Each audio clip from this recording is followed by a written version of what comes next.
حدیث مبارکہ۔ روزے دار کے لیے چراغ بجھا دینا۔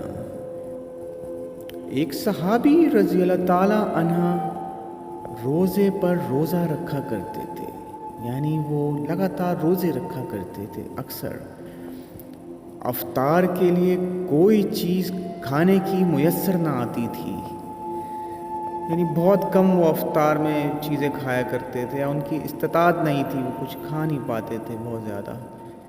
ایک انصاری صحابی حضرت ثابت رضی اللہ تعالیٰ عنہ نے یہ محسوس کیا، تاڑ لیا، اپنی بیوی سے کہا کہ میں رات کو ایک مہمان لاؤں گا، جب کھانا شروع کریں تو تم چراغ کو بجھا دینا، درست کرنے کے ہیلے سے بجھا دینا، اور اتنے مہمان کا پیٹ بھر نہ جائے، خود نہ کھانا۔ چنانچہ انہوں نے ایسا ہی کیا، ساتھ میں سب شریک رہے جیسے کھا رہے ہوں۔